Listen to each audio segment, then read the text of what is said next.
अस्सलाम वालेकुम everyone, this is Amayra Sultan from Landlock Solutions. आज हम बात करने जा रहे हैं एक ऐसे टॉपिक पर जो सबके लिए बहुत ज़रूरी है, चाहे आप रियल एस्टेट इन्वेस्टर हों या अपनी सेविंग्स को ग्रो करना चाह रहे हों। ये है रियल एस्टेट में इन्वेस्टमेंट का सही वक्त, क्योंकि सही वक्त पे सही फैसला ही सब कुछ है। जब हम इन्वेस्टमेंट की बात करते हैं तो ये समझना बहुत ज़रूरी है कि मार्केट की सिचुएशन हमेशा एक जैसी नहीं रहती है। ये एक साइकिल में चलती है, कभी मार्केट में बूम होता है, कभी मार्केट स्लो डाउन हो जाती है और कभी मार्केट रिकवरी फेज में होती है। तो अब सवाल ये है कि इन्वेस्टमेंट आखिर कब की जाए। सबसे पहला गोल्डन रूल ये है कि मार्केट की रिकवरी फेज में इन्वेस्टमेंट की जाए, जब प्राइसेस अपने बॉटम से उठ रही होती हैं लेकिन अपने पीक तक नहीं पहुंची होती।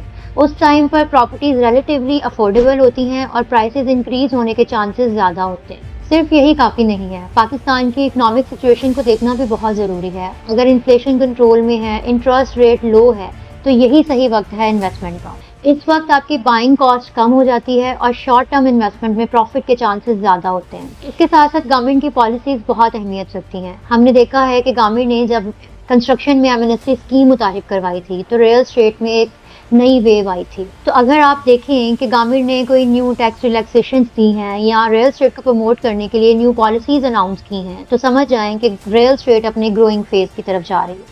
इसके अलावा एक और प्रो टिप, आपने देखा होगा कि रमज़ान और ईद के दिनों में मार्केट स्लो हो जाती हैं, लोग बाइंग से ज़्यादा सेलिंग में इंटरेस्टेड होते हैं। तो ये वो सही वक्त है जहाँ पर आप एक अच्छी अपॉर्चुनिटी ग्रैब कर सकते हैं। और हाँ, कभी कभी लोकल डेवलपमेंट प्रोजेक्ट्स भी मार्केट प्राइसेस को बूस्ट कर सकते हैं, जैसे कि न्यू मोटरवेज, इंडस्ट्रियल जोन और कमर्शियल हब्स। जिस एरिया में ऐसे प्रोजेक्ट्स हो रहे हों वहाँ पर इन्वेस्टमेंट करना एक स्मार्ट मूव हो सकता है।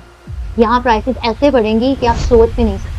ये सब पॉइंट्स मिलकर आपको ये बताते हैं कि रियल एस्टेट में इन्वेस्टमेंट करना ही सब कुछ नहीं होता, बल्कि सही वक्त पे सही जगह पर इन्वेस्टमेंट करना आपके लिए फ़ायदेमंद हो सकता है। तो अगर आप इन सब बातों का ख्याल रखते हैं तो ना सिर्फ रिस्क फैक्टर कम हो जाएगा, बल्कि आप बहुत कम वक्त में अच्छा मुनाफा भी हासिल कर सकते हैं। सो अच्छी अपॉर्चुनिटीज़ अवेल करने के लिए हमारे दिए गए नंबर्स पर रब्ता करें।